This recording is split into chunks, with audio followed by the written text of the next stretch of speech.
क्या पश्चिम बंगाल में राष्ट्रपति शासन लगाने की तरफ बीजेपी की सरकार बढ़ सकती है? क्या वक्फ बोर्ड के नाम पे बंगाल फिर से बांग्लादेश की झलक दिखा सकता है? और अचानक हाईकोर्ट को ये क्यों कहना पड़ा कि बंगाल पुलिस के बस का सवाल ही नहीं है, इसीलिए पैरामिलिट्री फोर्स को लगा देना चाहिए? और बीजेपी के नेता ने एक याचिका डाली, उसी पर यह टिप्पणी की थी 2 जजों की बेंच ने कोलकाता हाईकोर्ट की तरफ से। अब आपको इस पूरे वीडियो में दोस्तों ये कुछ सवाल समझाने की कोशिश करेंगे। तसल्ली से अगर आप ये पूरा वीडियो देखेंगे तो आप ये समझ जाएंगे कि नरेंद्र मोदी को जन्मदिन के मौके पे ममता बनर्जी कुर्ता भेंट करती हैं और ममता बनर्जी को नरेंद्र मोदी साड़ी भेंट करते हैं। फिर अचानक ये सत्ता की कुर्सी के लिए पश्चिम बंगाल से ममता बनर्जी मोदी की तरफ कौन सा इशारा भेज रही हैं? अखिलेश यादव उसमें कैसे शामिल हैं? क्या ये पूरी तरह से मोदी के विरोध के नाम पे भारत का विरोध करने की कोशिश की जा रही है? क्या भारत जो कानून लेकर आया है, चाहे वो इमिग्रेशन कानून हो या वक्फ बोर्ड का संशोधित कानून हो, जिसमें पश्चिम बंगाल की राजनीति हिल गई है, बांग्लादेशियों को भगाया गया, रोहिंग्याओं को भगाया जाएगा, तो ममता बनर्जी की सियासत 2025 के विधानसभा चुनाव में हिल जाएगी। इस पूरी कहानी को आप समझेंगे तो ये पूरी एक दूसरे से मिली जुली लगती है। जो पिछले दिनों संसद में कई कानून आए, उससे बेचैन ममता बनर्जी क्या वक्फ बोर्ड का सहारा ले रही हैं? तमाम बात समझेंगे। हमारे साथ संदीप शर्मा सर हैं। मैं पहले यही जानना चाहता हूं कि ममता बनर्जी क्या ये ख्वाब देख रही हैं कि वो प्रधानमंत्री बनेंगी, या अपनी सियासत बचाने की कोशिश कर रही हैं? बंगाल में जो कुछ हो रहा है, मुर्शिदाबाद में 3 हिंदुओं की हत्या कर दी गई, योगी आदित्यनाथ ने बयान दे दिया, मामला बड़ा बन गया। बिल्कुल।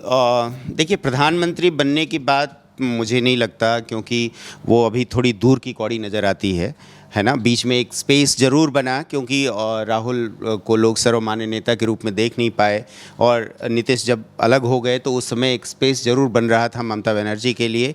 लेकिन अभी की स्थिति में ममता बनर्जी प्रधानमंत्री के रूप में नहीं, बल्कि अपनी सत्ता, अपनी बंगाल की सत्ता को बचाने के लिए वो ज़्यादा प्रयासरत हैं और ज़्यादा उसी पर फोकस्ड है।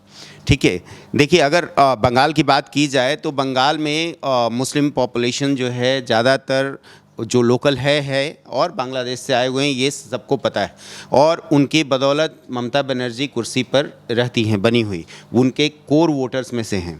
तो अभी जो वक्फ का जो मामला आया है, देखिए, अगर विरोध की बात है, असहमति की बात है, तो पूरे देश में कहीं ना कहीं छोटे मोटे स्तर पर असहमति नज़र आ रही है मुस्लिम पॉपुलेशन में।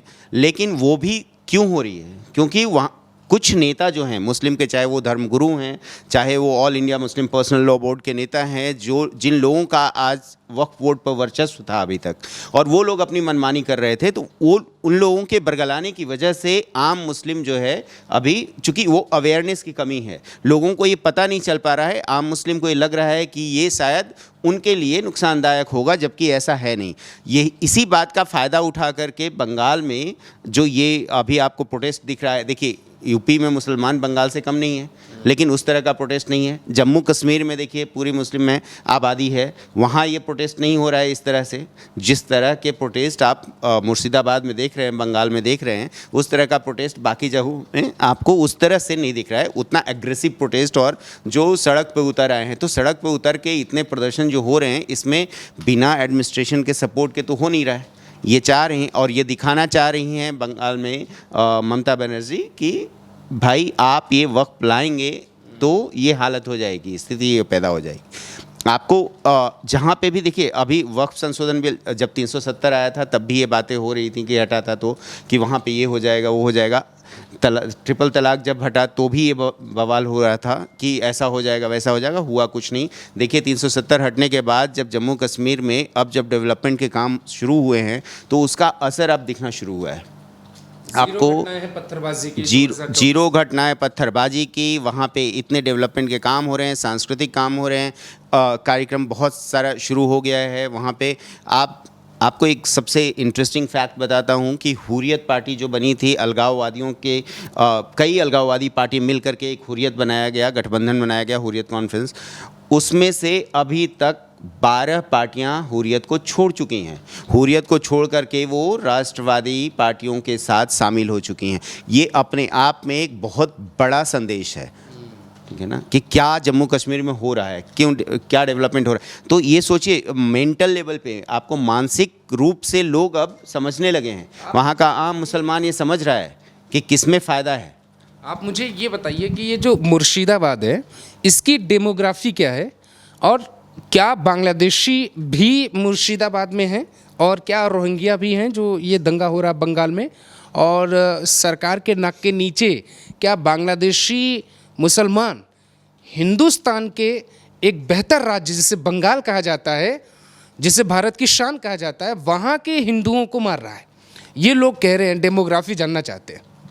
नहीं, डेमोग्राफी तो ऑब्वियसली वहाँ पे मुस्लिम बाहुल्य है, मुस्लिम बहुत हैं, और रोहिंग्या भी काफ़ी। और जैसे ये वक्फ के नाम पे जो ये प्रदर्शन है, ये एक्चुअली ये प्रदर्शन इसलिए भी है कि वो रोहिंग्या को भी भगाने की, आप जैसे इमिग्रेशन लॉ की बात आप कर रहे थे, या जो हमारे यहाँ अब CAA NRC की बात है, तो उसमें रोहिंग्या और बांग्लादेशी भी वहाँ से हटने वाले हैं। तो उनको सबसे ज़्यादा दुख इस बात का भी है। ये प्रदर्शन जो है उसमें कहीं ना कहीं उस दुख का भी, वो जो उनको हटाए जाने का जो डर है वो भी दिख रहा है आपको इस प्रदर्शन में। जहाँ तक जो स्थिति आप बंगाल में देख रहे हैं, जैसे आप प्रेसिडेंट रूल की बात कर रहे थे कि वहाँ पे प्रेसिडेंट रूल लगाने की याचिका डाली गई है, और प्रेसिडेंट रूल क्यों नहीं, इसके पहले भी कई प्रदर्शन जो और भी हुए थे। लेकिन अब मुझे लगता है कि सेंटर ये दिखाना चाहता है कि देखिए कितना वो और दिखाना चाहते हैं PM मोदी शायद, कि कितने वो आप क्या बोलते हैं, ममता, हाँ, डेमोक्रेटिक तरीके से, और ममता बनर्जी जो हैं वो कितनी इनइफेक्टिव है, एक सही एडमिनिस्ट्रेटर नहीं है, वो नहीं संभाल सकती हैं। वो जनता को और अच्छे से ये दिखाना चाहते हैं कि कितनी ज़्यादा इनइफेक्टिव हैं वो, कि एक एडमिनिस्ट्रेटर वो सही नहीं है, ये पूरी तरह से जनता जान ले, उसके बाद वहाँ पे प्रेसिडेंट रूल लगाया जाए। तो बंगाल में मतलब अब अगले 2 साल तक, ये 1.5 साल तक, जब तक चुनाव ख़त्म नहीं होते हैं तब तक ये सिलसिला चलता रहेगा। बिल्कुल चलता रहेगा। मुझे लगता है कि अभी जल्दी वहाँ पे प्रेसिडेंट रूल नहीं लगने वाला है, इतना तो तय है, क्योंकि पूरी तरह से जब तक जनता ये समझ ना जाए कि ममता बनर्जी शायद इस बंगाल के लिए ठीक नहीं है, तब तक ये और एस्केलेट करेगा मुद्दा। जो TMC के सांसद हैं उनका लहजा पूरी तरह से बदला है। मैं ये सुन रहा था कि शत्रुघ्न सिन्हा एक मीडिया से बातचीत कर रहे थे और वक्फ बोर्ड पे बात कर रहे थे, तो उन्होंने आमीन शब्द कहा, जिस पे बहुत सारे लोगों ने आपत्ति जताई कि क्या बेटी के साथ इनकी भी इन्होंने भी अपना धर्म बदल लिया है, या इनकी मानसिकता बदल गई है। TMC के सांसद अमित शाह से पार्लियामेंट के भीतर खड़े होकर पूछते हैं कि बंगाल पर बोलिए, तो शाह कहते हैं कि बंगाल की बात बंगाल में आकर करेंगे, वहाँ पे हिसाब करेंगे। ममता बनर्जी पे जब अखिलेश यादव से बयान पूछा गया, कल पूछा गया उनसे कि आप बताइए बंगाल में क्या चल रहा है, तो वो ये कह रहे थे कि ये केंद्र सरकार ने वहाँ पे कानून व्यवस्था ख़राब की है, और ममता बनर्जी जो है कानून व्यवस्था वहाँ पे मेंटेन कर लेंगी। मैं ये समझना चाहता हूँ कि मुर्शिदाबाद के जो सांसद हैं दोस्तों, वो मुस्लिम हैं, उनका नाम है यूसुफ पठान, जो इस देश के पूर्व क्रिकेटर रहे, इरफान पठान के भाई हैं। मुर्शिदाबाद में 63% आबादी जो है वो मुसलमानों की है। इसमें कितने प्रतिशत बांग्लादेशी और रोहिंग्याएँ हैं, इसको एक बार देखना पड़ेगा हमें आपको।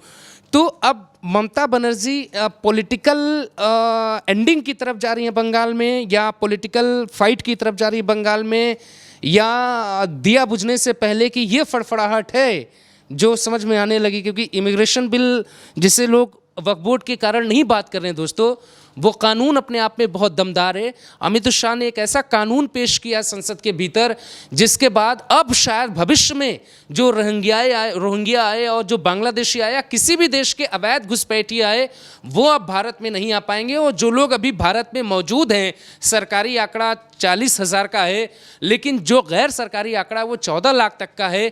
खुद लखनऊ की मेयर ये दावा करती हैं कि 3-4 लाख बांग्लादेशी तो लखनऊ में शिफ्ट हुए हैं। ऐसे दावे हर राज्य के जो अलग अलग दावे हैं। तो अब इमिग्रेशन बिल आ जाने के कारण क्या 50 सीटों का फर्क बंगाल में ममता बनर्जी को दिखाई देने लगा है कि अगर खदेड़ दिया शाह ने घुसपैठियों को, तो फिर तो सत्ता हिल जाएगी उनकी। क्या उसी बात का बदला चुकाया जा रहा वक्त के नाम पे? बिल्कुल, मैंने वही तो बताया आपको कि वो डर है, वो डर जो है ना, सत्ता खिसकने का डर, वो दिख रहा है आपको। और ये साफ है बिल्कुल कि देखिए इनके कोर वोटर सब क्या हैं। जो हिंदुओं को बांट करके वोट्स बटे रहते थे वो अब एक हो चुका है, पूरा हिंदू कंसोलिडेट हो चुका है। खास करके अगर आप नेशनल लेवल की बात करेंगे, जब भी राष्ट्रीय स्तर पर जब चुनाव की बात करेंगे, तब तो वो पहले से ऑलरेडी कंसोलिडेटेड था। बहुत जगह हम लोगों ने देखा कि उसका यूपी या बिहार में भी आप देखेंगे तो इतना कास्ट के नाम पे पॉलिटिक्स होती थी, लेकिन जब भी नेशनल लेवल का इलेक्शन होता है तो वो कंसोलिडेट होने लगा है। 2014 के बाद आप देखेंगे तो धीरे धीरे हिंदू वोटर्स, यही हाल अब बंगाल में भी हुआ है और वो साफ साफ उसका असर दिखा है पिछले इलेक्शंस में।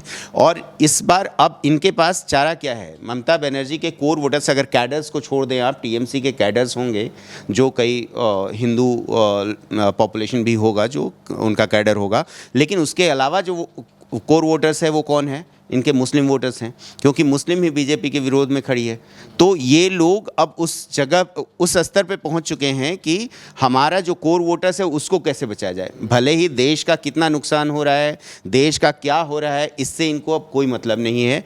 इनको अपनी सत्ता को बचाए रखने के लिए, तो जैसे आप बोल रहे थे कि ये पॉलिटिकल एंडिंग की तरफ जा रही हैं और ये दिया बुझने से पहले की फड़फड़ाहट वाली स्थिति ये कही जा सकती है ममता बनर्जी की, क्योंकि अभी जो स्थिति हो गई है वहाँ पे वो बहुत हद तक यही हो गई है कि आने वाले इलेक्शन में ममता बनर्जी का सत्ता से तो सुपड़ा साफ हो ना हो, लेकिन सत्ता से दूरी हो सकती है उनकी। जाहिर तौर पे। और ममता बनर्जी मुसलमानों के वोट बैंक के रास्ते कब तक सत्ता में काबिज रहेंगी? दोस्तों अपनी राय आप दीजिएगा कि बंगाल क्या योगी मॉडल मांग रहा है? क्या बंगाल योगी आदित्यनाथ को बुला रहा है? आप बताइए कि अगर योगी आदित्यनाथ होते तो क्या बंगाल ही बांग्लादेश बन जाता? ऐसी स्थिति पैदा हो सकती थी। लोग तो ये तक कह रहे हैं कि बंगाल में बांग्लादेशी मुसलमान ही हिंदुओं को मार रहा है और इसकी इजाजत वहां के एक नेता दे रही हैं। दोस्तों राय दीजिए।